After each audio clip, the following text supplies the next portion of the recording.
Salmo 128, cujo título traz o temor de Deus e a felicidade do lar, cântico de romagem. Bem-aventurado aquele que teme ao Senhor e anda nos seus caminhos. Do trabalho de tuas mãos comerás, feliz serás, e tudo te irá bem. Tudo te irá bem. Tua esposa no interior de tua casa será como a videira frutífera.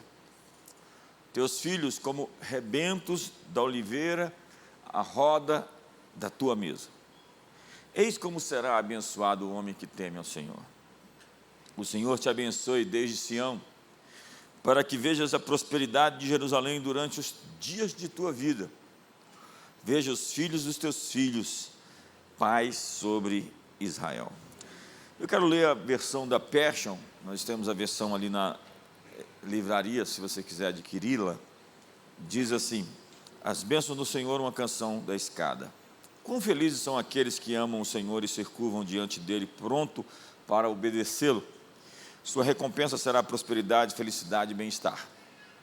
Sua esposa abençoará seu coração e seu lar, seus filhos lhe trarão alegria ao se reunirem ao redor da sua mesa. Sim, esta é a generosa recompensa de Deus para aqueles que o amam.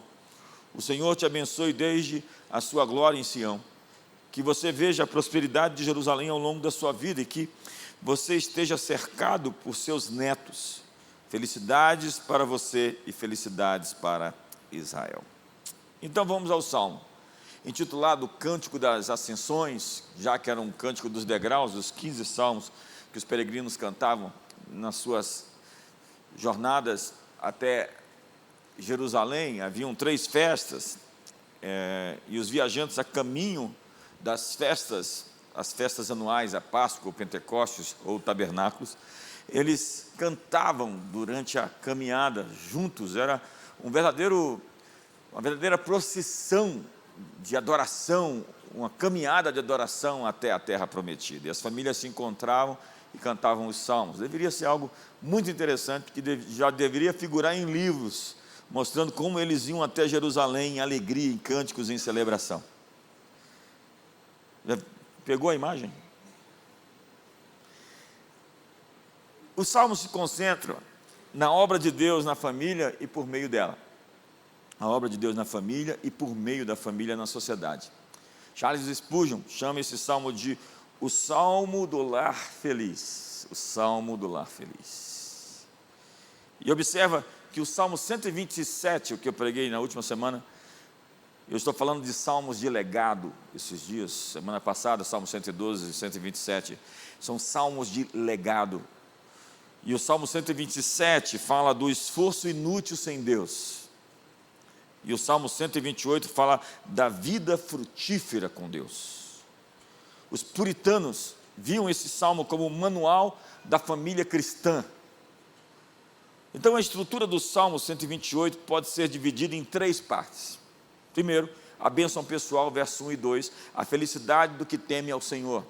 Segundo, a bênção familiar, versos 3 e 4, a casa próspera e frutífera. Terceiro, a bênção nacional, a paz sobre Israel e a continuidade das gerações.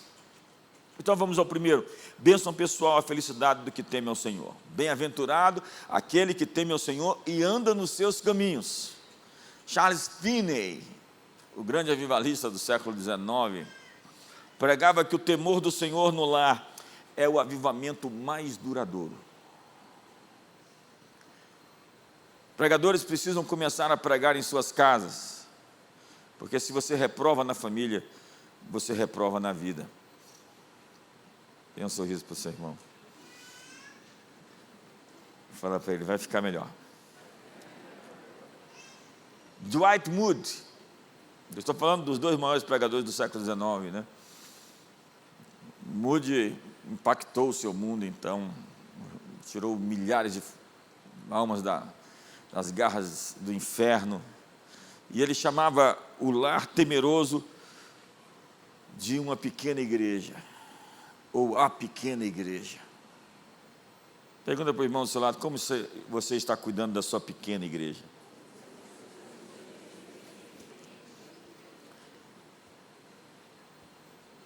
O TWOT, o Theological Workbook of the Old Testament, destaca a diferença entre temor reverente e medo de punição. Há duas palavras diferentes.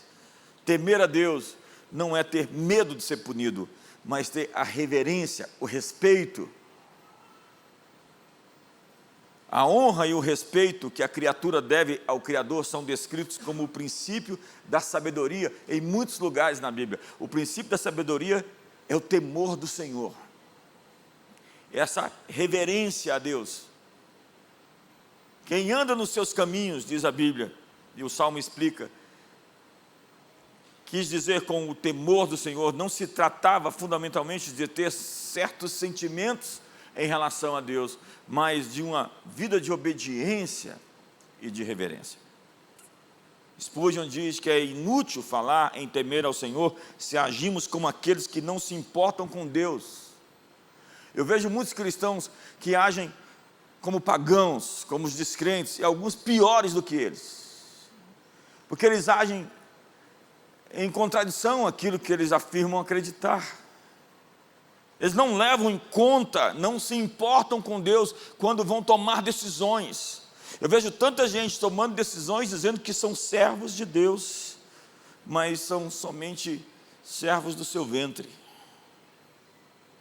Elas estão servindo a si mesmas, elas estão por conta própria. Spurgeon continua que os caminhos de Deus serão os nossos caminhos se tivermos uma reverência sincera por Ele. Se o coração estiver unido a Deus, os pés o seguirão de perto. A adoração não é uma coisa litúrgica de cantar canções. A adoração é essa reverência, essa prostração a Deus, dizendo, eu estou pronto para obedecê-lo. Qual o caminho?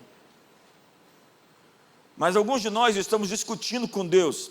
Alguns de nós estamos realmente teimando se devemos ou não seguir o caminho que Ele nos mostra. Deus está em uma longa discussão com gente teimosa, que quer realmente provas de que deve tomar as direções do que a Bíblia já preconiza. É o que diz Tiago, sede obedientes, sede praticantes da palavra e não somente ouvintes, enganando-vos a vós mesmos. Você não precisa de uma revelação de Deus para perdoar, para dar o seu dízimo, para amar as pessoas. Você não precisa de uma revelação de Deus para permanecer casado.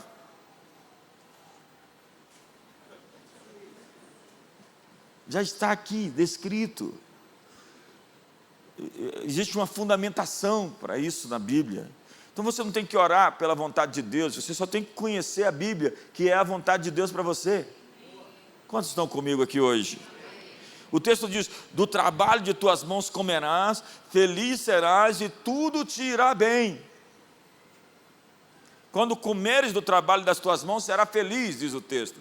O salmista tinha em mente o lavrador que desfruta do alimento do seu próprio trabalho. Teu trabalho não será vão, nem infrutífero. E o fruto do teu trabalho não será tirado de ti ou possuído por outros. Essa é uma grande mensagem. Seu trabalho não será vão, você não vai se esforçar, suar, e depois terá uma pequena ou nenhuma recompensa. A promessa de Isaías é incrível. Diz assim, presta atenção nesse texto. Eles edificarão casas e nelas habitarão, plantarão vinhas e comerão o seu fruto. Não edificarão para que outros habitem, não plantarão para que outros comam, porque a longevidade do meu povo será como o da árvore, e os meus eleitos desfrutarão de todas as obras das suas próprias mãos. Não trabalharão debalde, nem terão filhos para a calamidade, porque serão a posteridade bendita do Senhor, e os seus filhos estarão com eles. E será que antes que clamem, eu responderei, estando eles ainda falando, eu os ouvirei. O texto está dizendo, trabalharás, não está dizendo que você será privado do trabalho. Adão trabalhava no Éden, ele cultivava e guardava o jardim, aí falhou em guardar o jardim, apareceu um animal falando, ele achou que estava tudo normal. não será privado do trabalho, porque o seu trabalho é o seu chamado. Olhe para mim, você não encontra o seu propósito para viver quando você encontra um prazer. Você encontra o seu propósito para viver quando você encontra a sua responsabilidade. E a sua responsabilidade é o seu trabalho. A palavra latina para chamado é vocação. Vocação tem a ver com o trabalho que você foi chamado para realizar nesse mundo. Na Bíblia, o trabalho não aparece como castigo. É o sujeito que chega, sextou, aleluia, glória a Deus. Você tem uma mentalidade pagã. Você deve estar trabalhando fora da sua área de convergência, porque o seu trabalho não é penoso, não é desgastante, ele é a execução do que você foi criado para fazer nesse mundo.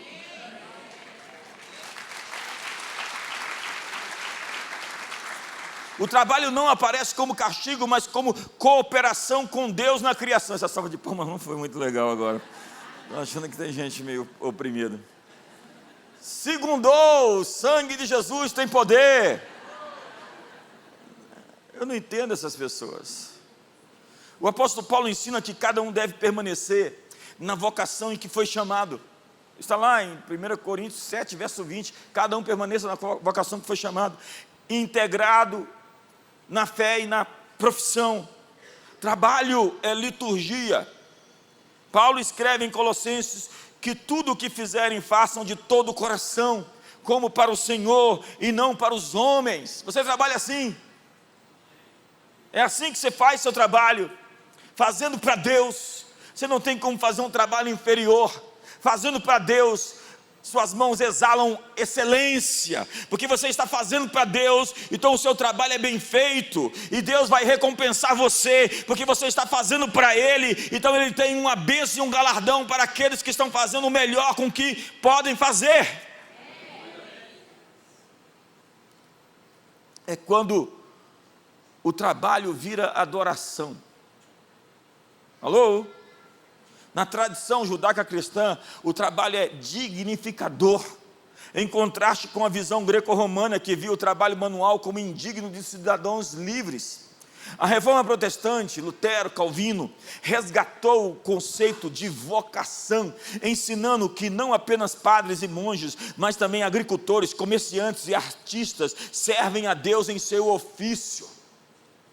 Max Weber, em A Ética Protestante, o espírito do capitalismo, destaca que esse espírito é o fundamento do ethos do trabalho que moldou a modernidade. O fato é que eles acreditavam que trabalhar é adorar. Existe uma palavra apenas para ofício na Bíblia, o mesmo ofício de sacerdote, o mesmo ofício de levita, o mesmo ofício de pastor, de ministro, é o mesmo ofício de um advogado. O instrumento do seu trabalho é a sua caneta ou o seu computador. É o mesmo ofício de um médico. O ofício do seu trabalho, o instrumento do seu trabalho é um bisturi ou qualquer outro elemento que ele execute o seu trabalho. Aristóteles via no trabalho um meio de desenvolver virtudes práticas. Deus nos deu trabalho a fim de que nós tenhamos disciplina, a fim de que nós refinemos o nosso caráter. Victor Franklin, que foi o sobrevivente do Holocausto mais famoso, que escreveu um incrível livro sobre superação, ensinava que a vida só encontra sentido quando se descobre uma missão ou causa maior. O sentido da vida é descobrir a sua responsabilidade, a sua missão, o seu trabalho. E ele dizia: quem tem um porquê enfrenta qualquer como. O trabalho se torna vocação quando não é apenas meio de sobrevivência, mas expressão da sua identidade e do seu serviço no mundo. João é o construtor, Paulo é o médico, Tiago é o advogado, fulano é o pastor. O seu trabalho está inerente à sua própria identidade de quem você é. Quantos estão comigo? Você sabe que está cumprindo sua vocação no seu trabalho quando existe um alinhamento interior entre os seus dons e as suas paixões. Você sabe que você está fluindo, cumprindo a sua vocação no seu trabalho, quando você pode passar horas fazendo aquilo e o tempo passa sem você ver. Você sabe que você está cumprindo a sua vocação no seu trabalho, quando você faria isso de graça.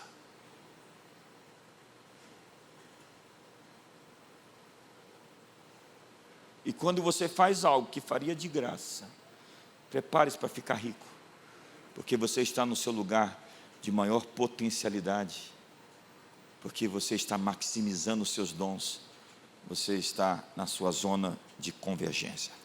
Quando existe frutificação exterior, seu trabalho gera impacto positivo e reconhecível. As pessoas são abençoadas por você. Você tem algo que elas precisam. Quando você tem sustentabilidade espiritual, mesmo cansado, seu trabalho não esgota a alma, mas a energiza.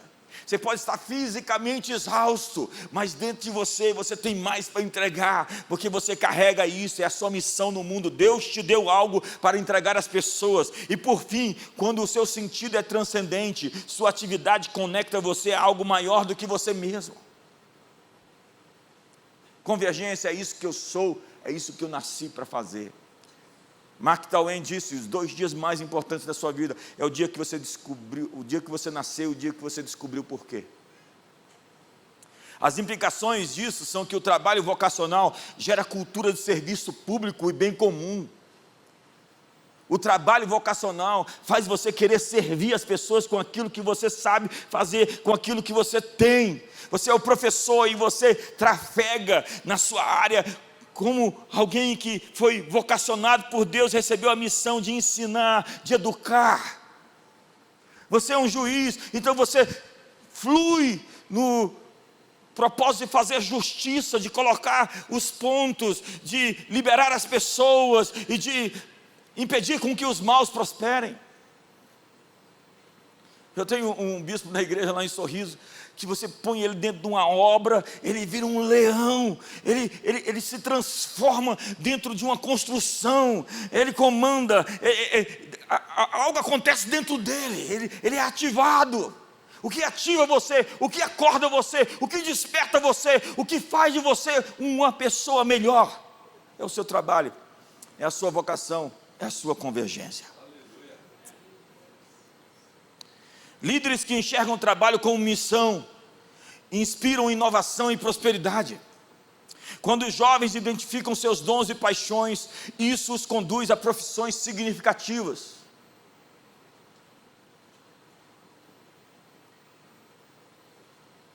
Encontre algo que você se divirta fazendo e faça disso uma carreira.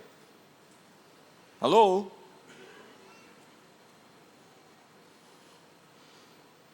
Obviamente que você não vai chegar nesse ponto imediatamente. Como José, que teve que fazer serviços e fases, ele foi cumprindo etapas para chegar no ponto onde os seus dons foram melhores aproveitados. Ele se tornou vice-rei do Egito, mas primeiro ele teve que lidar com as suas contradições internas. Primeiro ele teve que vencer as tentações. Primeiro ele teve que ser traído e apunhalado. Primeiro ele teve que desenvolver disciplina, horários. E quando você aprende cada etapa e não queima as etapas, você está pronto para chegar nesse ponto onde você vai poder entregar o melhor que você recebeu de Deus para o mundo. Então você cria bens, serviços, produtos. E produto é uma solução real para um problema que existe.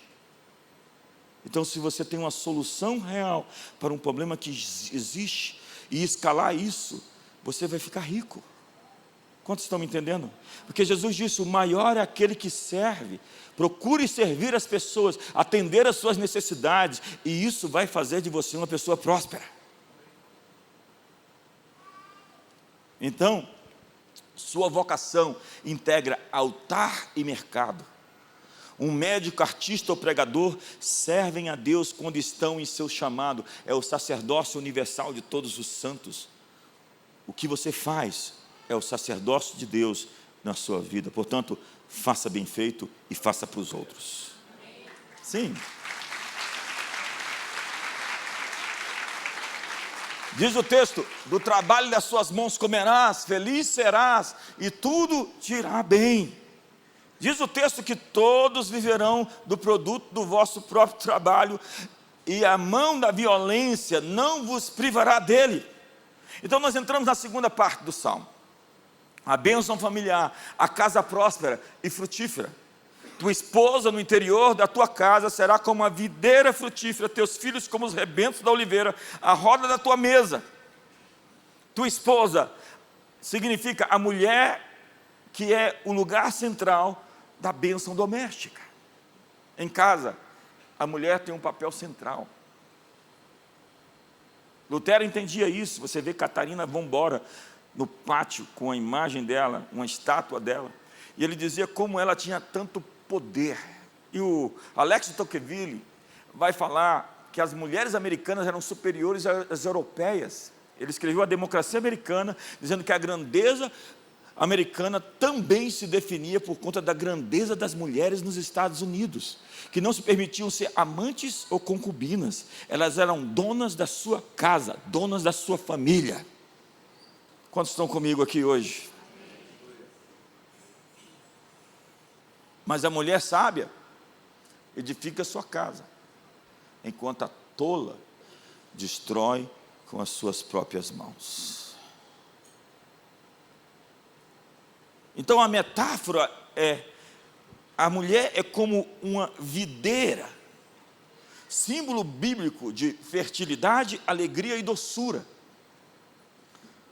E a natureza de Paulo, de uma mulher bíblica, uma mulher cristã, é de piedade, que não usa a língua com maldade,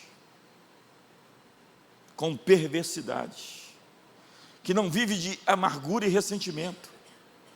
A videira era símbolo não apenas de fecundidade, aqui explicitamente está descrito, mas também de encanto sexual. Diz Cântico dos Cânticos. O Cântico dos Cânticos tem umas coisas que são, na nossa cultura, impublicáveis. Mas deixa eu publicar uma parte. Dizia eu: subirei a palmeira, pegarei em seus ramos. O que ele está falando? Sejam os seus seios como os cachos da vide, e o aroma da tua respiração como o das maçãs. E eu vou parar por aqui. A oliveira, veja que aparece a videira como a metáfora da mulher, e a oliveira como o símbolo dos filhos, que é a longevidade, fertilidade e unção. Seu fruto gera o azeite. Eram as 7 maravilhas da terra. A oliveira e a videira eram algumas delas. A oliveira é uma árvore resistente, capaz de viver séculos e brotar novamente mesmo após ser cortada. É incrível como uma oliveira é cortada e ela começa a brotar de novo. Lembra do texto de Jó, que virou uma canção, que ao cheiro das águas brotará? Aqui simboliza filhos como portadores de uma promessa duradoura. O Midrash Terrilim interpreta os filhos como brotos de oliveira, resistentes e duradouros, símbolos da continuidade do povo de Deus. É o texto de Isaías 11, que diz: estará sobre ele o Espírito do Senhor, Espírito de sabedoria e entendimento, Espírito de fortaleza e de conselho, Espírito de conhecimento e temor do Senhor. Quando nós vemos na Bíblia que o seu nome será Nazareno, você procura isso e você não encontra facilmente, porque você tem que apelar além do vernáculo, o texto original no hebraico. E é justamente Isaías quem diz que o seu nome será Nazareno, de Nazirite, que tem a ver que do tronco de Jessé brotará um renovo. Está falando da oliveira, que é essa árvore que você pega um pedaço dela e ela pode brotar e se transformar em uma árvore. Um pedaço desse rebento se transforma em vida. A oliveira tem esse poder e é isso que acontece com Jesus, o Cristo, que crucificado foi e ressuscitou, e do seu tronco brotou um rebento que trouxe todos nós até aqui essa manhã. Ao redor da tua mesa, a palavra hebraica diz que é o símbolo da comunhão familiar e da provisão. Mesa é o lugar mais do que refeição, onde você come, se alimenta. Mesa é o lugar da comunhão e da aliança. Na mesa você está fazendo um pacto. Com quem você está fazendo um pacto? É crítico com quem você se alimenta, com quem você se senta para comer e para conversar. Na Bíblia é uma transmissão de vida. Tanto que Jesus disse: eu estou à porta e bato, se alguém abrir a porta, eu entrarei, cearei com ele e ele comigo. Tanto que a Bíblia diz em 1 Coríntios capítulo 5, que você não deve comer com aqueles que, se dizendo irmãos, são idólatras, são fofoqueiros. Você não deveria comer com um irmão fofoqueiro, diz a Bíblia. Se ele fala mal das pessoas, você não deveria se sentar com eles. Alô? E se esse irmão for eu? Eu não vou comer comigo? Eu não sei se tem jeito para você nesse caso. Se você se arrepender, quem sabe? A mesa da cultura hebraica não era apenas para comer, mas para transmitir valores, bênçãos e instruções da Torá. É na mesa onde a vida acontece. Quando Jesus partiu o pão, o traidor apareceu, Judas. Quando Jesus partiu o pão depois de ressuscitado, aqueles no caminho de Emaús o reconheceram. As pessoas são reconhecidas na mesa. Os traidores se apresentam na mesa. A mesa é um lugar de revelação. A mesa é o núcleo da transmissão geracional, onde a bênção se perpetua. Nessa correria nossa do dia a dia, às vezes é muito difícil você juntar a família para comer juntos. É por isso que férias em família é tão importante, porque vocês passam o tempo todo juntos, e vocês têm o tempo para poder se atualizar e se aproximar, ter essa comunhão e renovar os seus pactos. Férias não é perda de tempo, é renovação de aliança e também de descanso. Ao redor sugere proximidade, intimidade e unidade familiar. João Crisóstomo, um dos pais da igreja, afirma que a mesa ao redor da qual os filhos se assentam nos lembra da mesa da Eucaristia, da Santa Ceia, o lugar do pacto. No mundo judaico, a mesa é comparada ao altar do templo, lugar de bênção e de comunhão. Se o trabalho é a vocação temporal, filhos são um legado espiritual. Como a oliveira produz fruto por séculos, os filhos prolongam o impacto da vida dos pais. É o que nós chamamos de vocação familiar. Se você tem uma vocação individual como pessoa, a sua família tem uma vocação para o mundo. Ei, você está me entendendo? A sua família tem uma contribuição para a sociedade, para o país, para as futuras gerações e para as nações. A sua família, entenda, tem uma vocação. O que o inimigo está querendo fazer é parar, interromper o fluxo da bênção familiar, destruindo casas, famílias. Essa é a estratégia do inimigo, impedir com que a bênção... Entenda que uma oliveira, você vai lá em Jerusalém, e o mês que vem eu vou estar lá, você vê oliveiras de centenas de anos, de milhares de anos, porque elas se renovam, elas se atualizam. Possivelmente existe uma oliveira ou duas, lá no jardim do Getsêmani, que nós celebramos lá de frente a Jerusalém, que foi testemunha do que aconteceu quando Jesus suou gotas de sangue. Dizem que uma oliveira nunca morre, a não ser quando é destruída, mas naturalmente ela se transforma, e o seu rebento cria outras oliveiras. É isso que acontece com os filhos, que vão se renovando e se transformando em netos e em bisnetos, e a geração dá continuidade à bênção, e você se imortaliza. Os seus genes se perpetuam na vida dos seus filhos, dos seus netos. Quantos estão comigo aqui hoje? Diga para a pessoa do seu lado: sua família tem um propósito.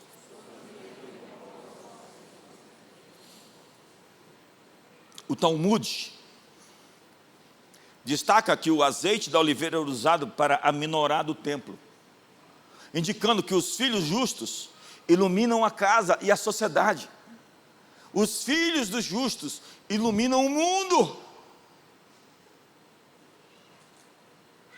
Como uma videira frutífera, como oliveiras, a mesa pode ser lida hoje como um lugar de discipulado familiar, refeições em comunhão, conversas que marcam e formação da identidade dos filhos.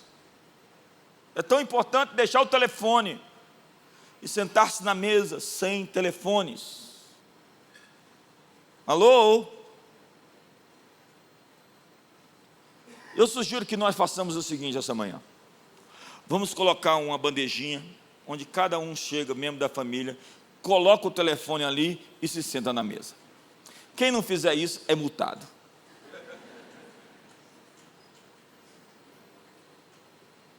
Todos juntos? Videira e oliveira no Oriente Médio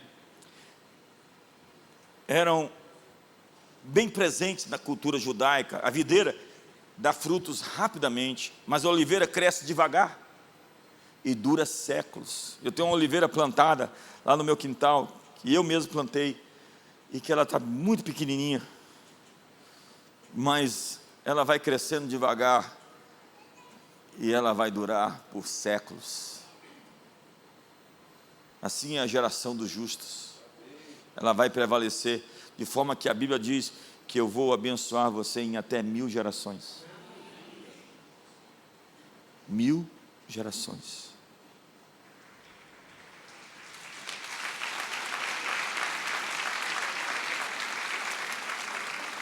Trapp diz que a videira e a oliveira juntas implicam que grande parte da felicidade temporal de um homem, presta atenção, consiste em ter uma boa esposa e filhos.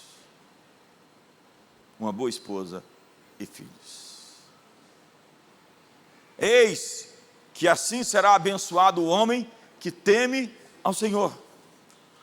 Como afirmado anteriormente no verso 1, há garantia de bênção para todos os que honram e respeitam a Deus. Uma coisa é certa nessa vida: Deus vai honrar os que o honram. No fim de tudo, você será honrado se você continuar caminhando, andando com Deus. Pode estar difícil, podem ter feito coisas terríveis contra você, pode ter atacado você de formas muito rasteiras, mas no fim das contas, como Davi, como José, como Jó, você vai ver o dia amanhecer. E como o próprio Jó disse, em minha carne eu verei a Deus. Essa é uma promessa que vai valer. Continue servindo a Deus, continue na sua integridade, porque Deus promete honrar aqueles que o honram. Deus declarou ao sacerdote Eli que porque ele não corrigiu seus filhos com firmeza, eles estavam pegando as ofertas do Senhor e dormindo com as mulheres debaixo da tenda, que eles seriam julgados. E o que aconteceu foi que foi-se a glória. Mas o texto diz: porque aos que me honram, honrarei, porém aos que me desprezam, serão desprezados. A palavra é kabed, honra, que significa ser pesado, dar peso, atribuir valor. Numa linguagem atual, levar a sério, levar Deus a sério, levar a igreja a sério, dar peso a isso. O oposto é calau, que é tornar leve, desprezar, banalizar. Isaías disse: se você separar o vil do precioso, separar o vil do precioso, você será a minha boca. Um sacerdote tinha que separar o santo do profano, o verdadeiro do falso, o certo do errado. Você não pode considerar as coisas sagradas como coisas comuns. Você vai tomar uma santa ceia, você coloca peso, seriedade em estar na ceia, em comer o pão, em beber o cálice. Você não faz isso fortuitamente, de maneira distraída. Você está num momento sagrado. Você vai oferecer sua adoração a Deus, sua oferta a Deus. Você tem reverência interior. Você sabe que isso é uma coisa pesada, séria. Você está honrando a Deus. Isso não é uma coisa que você faz de maneira distraída.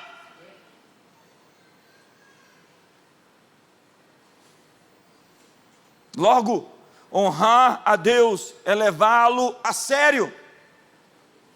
Tem crentes que não levam Deus a sério, não levam a igreja a sério, não levam a família a sério. Só que uma família é uma coisa, é um território, é uma geografia sagrada. Você não entra em uma família e a destrói sem ficar impune. Você não entra em uma família e adultera sem ser ferido. É radioativo. Você está mexendo com elementos sagrados. E certamente isso terá um retorno, uma recompensa. Eu honro os que me honram. A vocação de cada cristão deveria ser viver para a glória de Deus. Eu estou aqui para honrar a Deus. Quantos querem honrar o Senhor essa manhã? Eu sinto que você que não levanta a mão está desprezando isso. Não está colocando peso nisso, não está querendo participar disso. Os que me honram, eu os honrarei. Os que desprezam, eu os desprezarei. Abel honrou a Deus com a melhor oferta. Ele deu o seu melhor e foi aceito.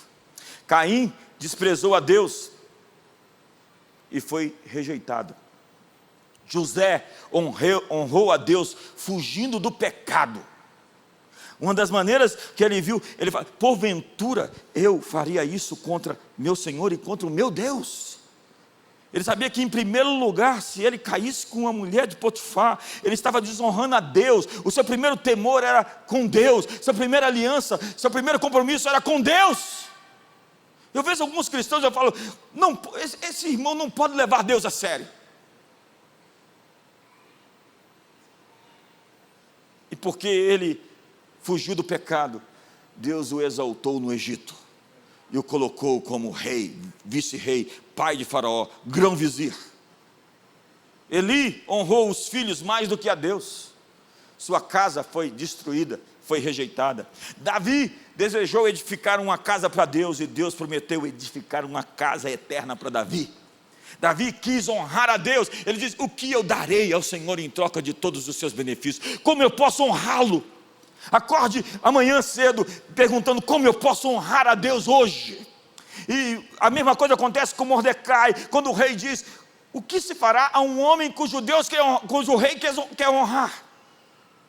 Imagine que Deus pense: o que eu vou fazer para esse homem que está procurando me honrar? Diga para o seu irmão: está um silêncio aqui hoje. E a minha pergunta, senhoras e senhores, nessa manhã: você tem vivido uma vida que está honrando a Deus? Honrando sua família, honrando os seus filhos, honrando a sua igreja, honrando os seus pastores? Então, há 5 dimensões da honra que produzem honra. Primeiro, honrar a Deus com a vida, temor do Senhor, obediência, santidade. Honrar a Deus com bens, ofertas, generosidade, mordomia. Honra o Senhor com os teus bens e com as primícias da tua renda. E se encherão fartamente os teus celeiros e transbordarão de vinho os teus lagares. Não é o que resta, não é o que sobra, é honrar a Deus com o meu melhor e com o primeiro fruto. O primeiro fruto da terra é de Deus, o primogênito é de Deus. Jericó não podia ter nada, não podia pegar nada de Jericó, porque era a primeira cidade, e virou uma maldição na casa de Acã, porque ele pegou coisas destinadas à destruição em Jericó. Israel perdeu a guerra, porque haviam coisas amaldiçoadas dentro do arraial, porque eram coisas dedicadas a Deus, que as pessoas tomaram para si. E é por isso que pessoas vivem amaldiçoadas, porque elas não colocam Deus em primeiro lugar, elas vivem como se Deus fosse apenas uma coisa à margem. Se sobrar tempo eu vou na igreja, se sobrar dinheiro eu dou oferta, e a minha adoração, levanta as mãos. Não é um assalto, Que até para levantar as mãos é assim, ó. Eu falo, que adoração é a sua? Você não tem coragem de levantar a mão, você não veio para o culto para participar. Eu não quero ser desonesto com os meus sentimentos. Eu não estou nem aí para os seus sentimentos. Seus sentimentos têm que se alinhar com o propósito de Deus. Adoração é adorar mesmo não sentindo, é levantar as mãos mesmo não sentindo levantar, é gritar mesmo não sentindo gritar. Daqui a pouco você está gritando, você está adorando, você está levantando as mãos. Tudo o que tem fôlego, louve ao Senhor. Tem fôlego aí?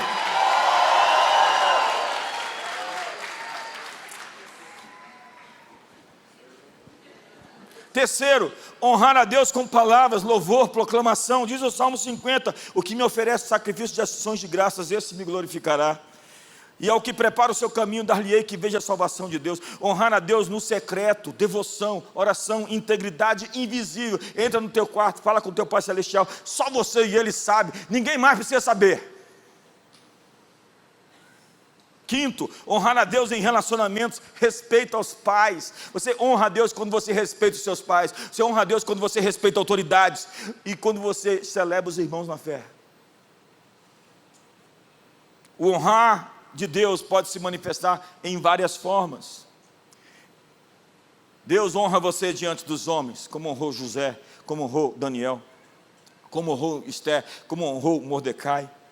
Proteção e provisão. Deus protegeu Abraão.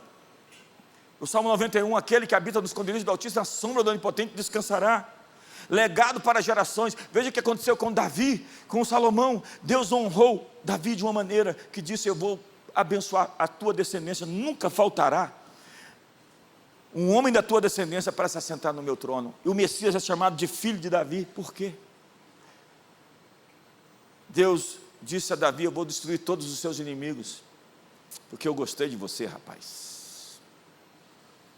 Glória eterna, participar da herança do reino. Agostinho dizia: quem honra a Deus não busca aplauso humano, mas recebe de Deus uma glória que ninguém pode tirar. Martinho Lutero dizia: Deus não precisa da nossa honra, mas nós precisamos honrá-lo, porque ao fazê-lo encontramos nossa dignidade. Onde encontramos dignidade? Ao honrar a Deus. Fomos feitos para Ele. Isaías diz: feitos para o louvor da sua glória. Ei, fomos feitos para o louvor da sua glória, para adorar. Te adorar foi que eu nasci. Matthew Henry, o linguista, comenta que essa promessa é universal. Nenhum homem jamais perdeu por honrar a Deus. Eu honro os que me honram, os que me desprezam serão desprezados. Essa é uma palavra muito boa para muita gente e muito ruim para algumas pessoas.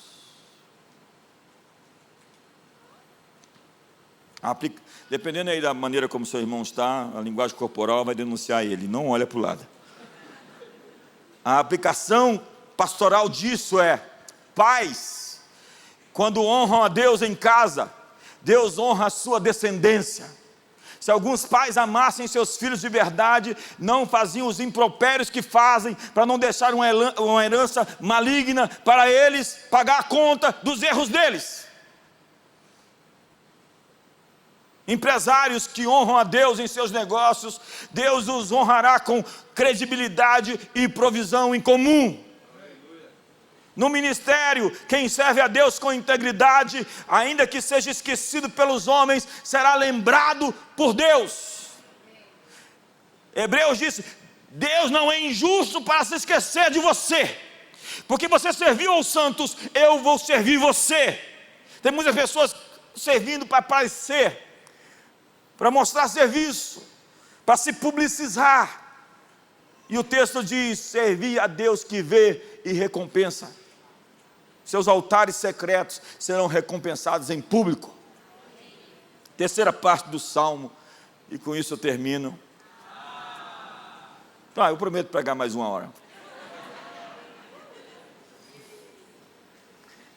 É a bênção nacional, a paz sobre Israel e a continuidade das gerações. Veja o texto: o Senhor te abençoe desde Sião, para que vejas a prosperidade de Jerusalém durante os dias da tua vida. E olha que promessa, gente: vejas os filhos dos teus filhos paz sobre Israel. Muitas vezes eu invoco essa promessa sobre pessoas doentes, que têm filhos e ainda não viram seus netos, e eu declaro: você vai viver para ver os filhos dos seus filhos crescerem. Ei, você vai viver para ver os filhos dos seus filhos crescerem. Quantos tomam posse dessa palavra hoje?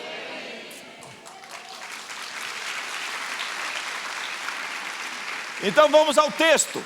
O Senhor te abençoe desde Sião. Por que desde Sião? A palavra Sião tornou-se símbolo do lugar da habitação de Deus. Nos profetas, Sião é vista como a fonte da justiça, da paz, da salvação para todas as nações. Em Hebreus 12, em Apocalipse 14, Sião aponta para Jerusalém celestial, o centro eterno do governo de Deus.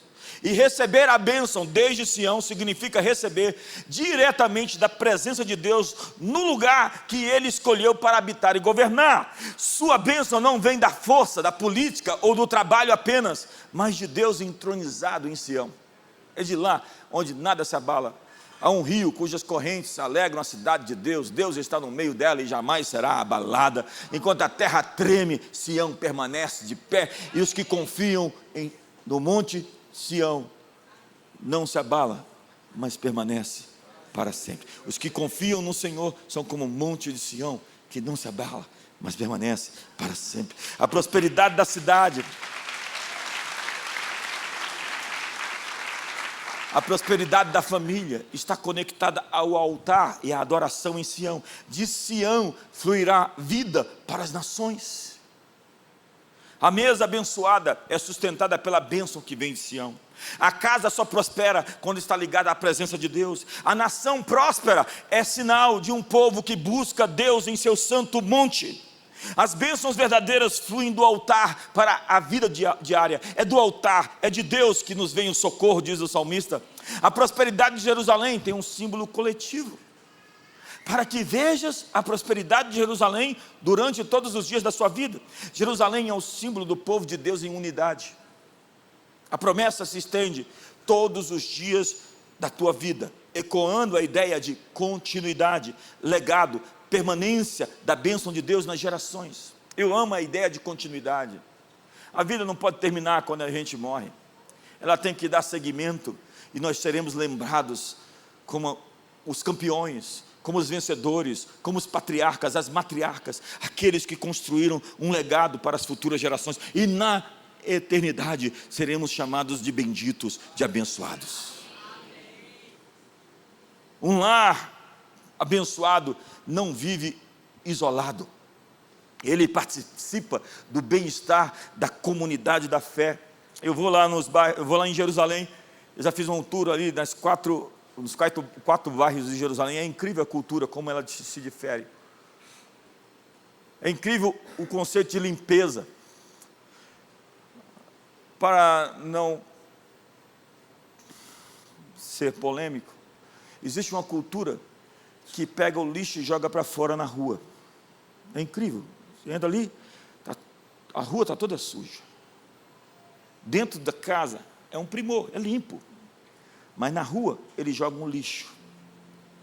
A cultura dos judeus não faz isso. Eles preservam a limpeza da casa e a limpeza de fora da terra, da casa.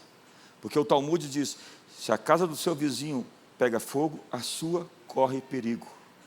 Essa tradição foi herdada pela cultura americana, onde se você comete um crime, o teu vizinho te denuncia. Porque ele não está pensando em você, ele está pensando na cidade, ele está pensando em Jerusalém. Alô?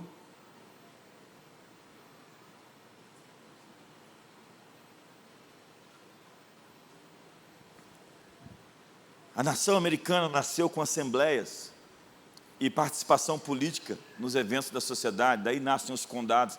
Isso é uma herança da Inglaterra. A vida política era vivida de maneira intensa por todos. No Brasil foi diferente. O livro de Jeremias diz: aos cativos na Babilônia, Jeremias escreve: procurai a paz da cidade, porque na sua paz vós tereis paz.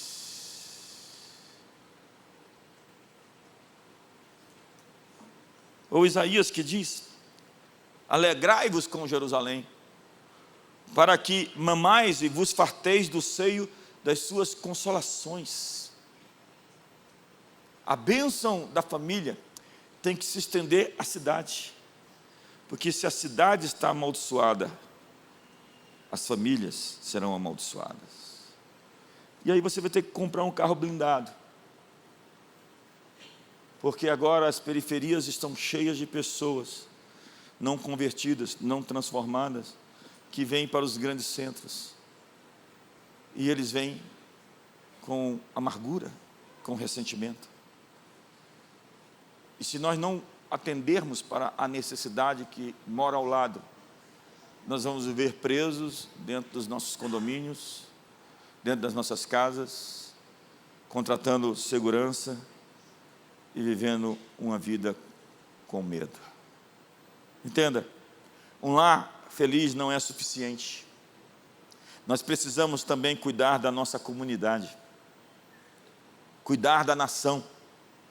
Por mais abençoado que seja o lar, ele não enfraquece o sentimento de pertencimento à nação. Patriotismo é uma ideia bíblica de pertencimento a uma cultura e a um povo. Lares fortes e felizes são para o bem de uma cidade. Quanto mais fortes são as famílias, mais forte é uma nação. Um governante, um governador, um presidente tem que entender que políticas públicas para fortalecer as famílias é a grande ação para lidar com a raiz dos nossos problemas. Porque esses criminosos, eles vêm de lares disfuncionais, sem modelo e referência de pais, de mães, e a pobreza tem filhas bastardas. Crianças que nascem em um ambiente seguro familiar ganham uma vantagem imensa sobre aquelas que nascem em lares quebrados. E a força de qualquer cidade reside em uma sólida vida familiar. A verdadeira força da família emana de sua organização no temor do Senhor. E o texto termina, que você veja os filhos dos seus filhos. O salmista vê a bênção como desfrutar de netos, e que vejas, contemples, experimente, não é apenas observar, mas participar ativamente da bênção, da criação dos seus netos. Literalmente, filhos dos teus filhos indica netos, mas também simboliza continuidade, posteridade e legado. Trata-se de viver o suficiente para contemplar a continuidade do seu legado, ver a transmissão de fé, testemunhar a fé sendo passada às próximas gerações, seus filhos servindo ao Senhor, seus netos exercendo o ministério, crescendo. Provérbios 17 diz que coroa dos velhos são os filhos dos filhos, coroa dos velhos são os filhos dos filhos, e a glória dos filhos são os pais. Êxodo 20, Deus promete misericórdia em até 1000 gerações para aqueles que o amam. Vivam de tal forma que os seus descendentes, futuros descendentes, seus filhos, seus netos, serão abençoados pela sua obediência. Aleluia. Jó 42 diz que Jó viveu para ver 4 gerações de seus filhos. Aquele homem que passou por aquela extrema prova, viveu para ver as filhas mais belas de todo o planeta. E ele viveu para ver 4 gerações. Isso é legado, nós estamos no mês do legado. A verdadeira prosperidade é ver novas gerações amando ao Senhor e perpetuando a aliança. Paz sobre Israel, diz o texto. A bênção não termina no indivíduo, mas alcança a comunidade e as gerações. Shalom ao Israel. Uma bênção final abrange paz, prosperidade, plenitude. Shalom significa paz, plenitude, não apenas ausência de guerra, mas prosperidade integral. Não é só ter dinheiro, tem gente desgraçadamente rica. Não é só ter filho, tem gente que tem filho e todos abandonados, largados. Não é ser só bonito. é ter beleza interior, caráter. O hebraico é altamente polissêmico, ou seja, cada raiz de cada palavra pode desdobrar-se em nuances muito amplas. A strong concordância amplia o sentido de shalom como integridade, saúde, prosperidade e segurança. Ao dizer shalom, você está dizendo, seja íntegro, tenha saúde, tenha prosperidade, tenha segurança. Shalom tem o seu campo semântico vastíssimo. Na etimologia da raiz da palavra, nós temos a ideia de completude, inteireza, está inteiro. Daí a gente faz costumazmente a tradução de nada quebrado, nada faltando, nada fora do lugar. Completude, inteireza, estar inteiro. Da mesma raiz vem também shalem, pagar, recompensar, e shalem, inteiro, completo. E os principais significados de shalom, para terminar, é paz, ausência de guerra, harmonia, relações reconciliadas, segurança, estabilidade e proteção, saúde, bem-estar físico, prosperidade, plenitude material, integridade, ser completo, não fragmentado, não quebrado, cumprimento, algo realizado ou pago, e bênçãos futuras, a bênção messiânica. O TWOT, Theological Workbook of the Old Testament, diz que shalom não é apenas paz no sentido ocidental, ausência de conflito, mas um estado positivo de plenitude e harmonia com Deus, consigo mesmo e com o próximo. Os rabinos dizem que shalom é um nome próprio de Deus, Yahvé Shalom. Por isso, a saudação shalom carrega o desejo de plenitude divina, não apenas um oi ou tudo bem, mas quando você diz ao irmão shalom, você está dizendo seja saudável, seja inteiro, seja pleno, seja completo, seja íntegro. Shalom, traduzido por paz, empobrece o sentido. É a ideia de que você pode ter harmonia, segurança, saúde, prosperidade, integridade, cumprimento e bênçãos futuras. Paz, shalom, esteja em Israel. O salmo começa com a casa, a oikos, oiko de oikonomia, oiko de oikologia, e termina com a polis, a cidade. A bênção da família invade a cidade. Diz a Bíblia, em Abraão serão abençoadas todas as famílias da terra. A bênção vai da família para o povo, porque a bênção da família não se restringe ao lar, mas se expande por toda a comunidade e por toda a igreja. Fiquemos de pé.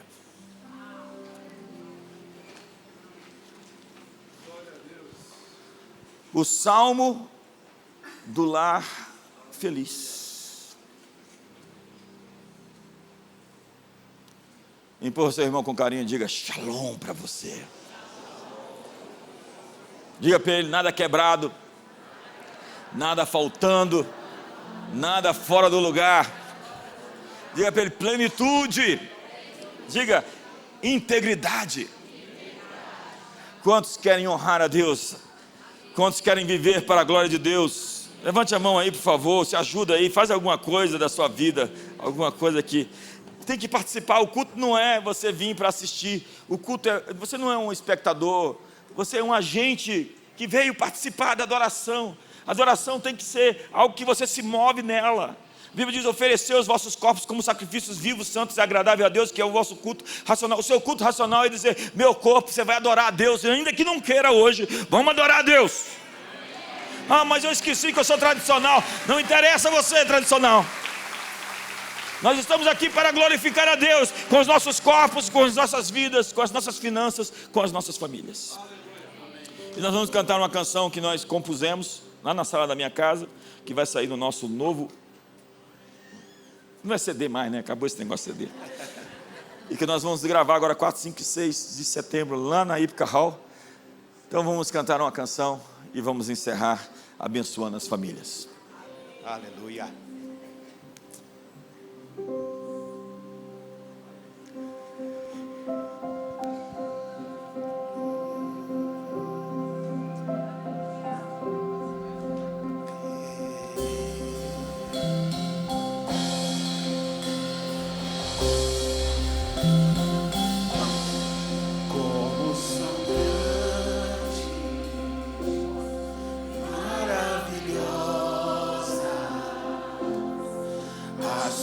tuas obras, poderoso Deus, como são justos e verdadeiros os teus caminhos, ó Rei das nações.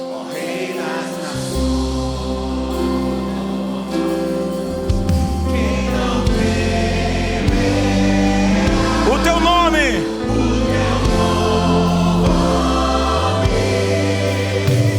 em uma só voz, em um só louvor, cantemos unidos, que grande é o Senhor, tu és grande, Deus.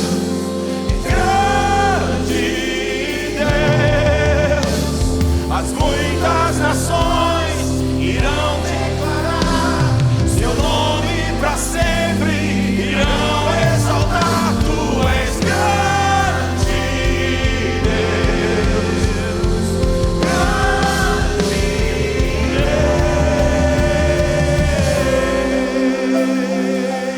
Dê o seu grito de vitória essa manhã.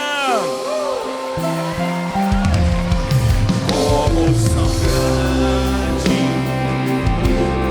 e maravilhosas As tuas obras, as suas obras, poderoso Deus, poderoso Deus, como são justos e verdadeiros como são justos e verdadeiros os teus caminhos, seus caminhos, ó Rei das nações. ó Rei das nações. Quem não temerá? Quem não temerá o teu nome? Em uma só voz, Em uma só voz, em um só louvor, cantemos unidos, que grande é o Senhor, tu és grande, Deus, grande Deus. As muitas nações irão declarar seu nome para sempre, irão exaltar, tu és grande, Deus, grande Deus.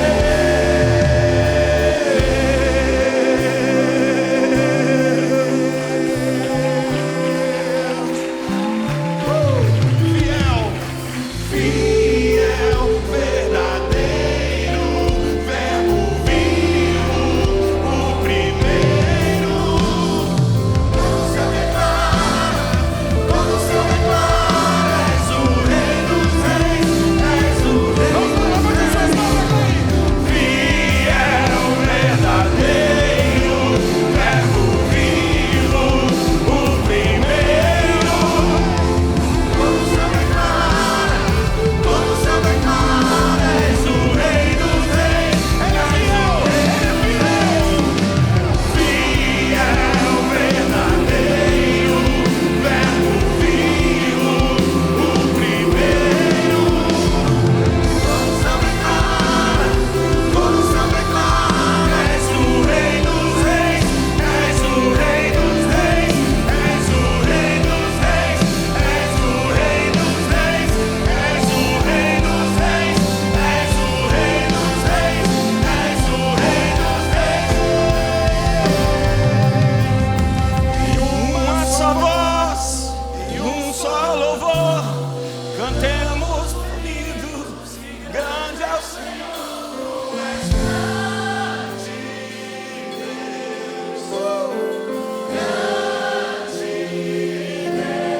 As muitas nações, vamos lá.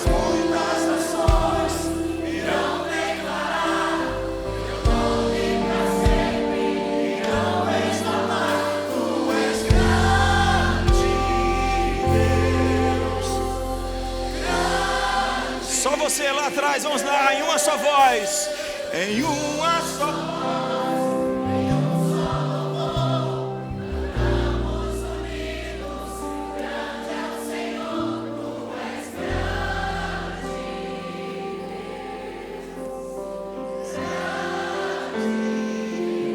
As muitas nações, vamos lá. Muitas nações irão declarar teu nome para sempre, irão exaltar. Tu és grande, Deus, grande Deus.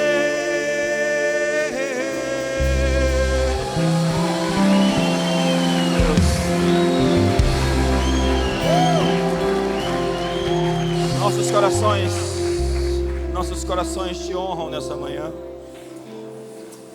E aqueles que precisam de arrependimento hoje encontrem contrição, quebrantamento, e possam realinhar nas suas vidas dos seus equívocos e erros, e decidir essa manhã viver para a tua glória, corrigir todas as falhas e erros, fazer um ajuste fino em suas vidas, não oferecer a Deus o que sobra, o que resta, mas como disse Salomão, lembra-te do teu Criador nos dias da sua mocidade. Que possamos dar a nossa maior força, nossa energia, para viver uma vida que exalta o teu nome, abandonando os nossos pecados e concentrando a nossa energia para construir um legado com famílias, amigos, irmãos, igreja que transformam o mundo, que o curam. Abençoa o trabalho das mãos dos teus filhos, que nesse tempo ainda chamado agosto, eles vejam, contemplem a tua bondade, a tua misericórdia, que a tua graça transborde sobre eles de uma maneira incomum, extraordinária, e que o amor de Deus, a graça de Jesus e a comunhão do Espírito Santo seja sobre todos. Quão feliz é o homem que teme ao Senhor e anda nos seus caminhos. Uma ótima semana para todos.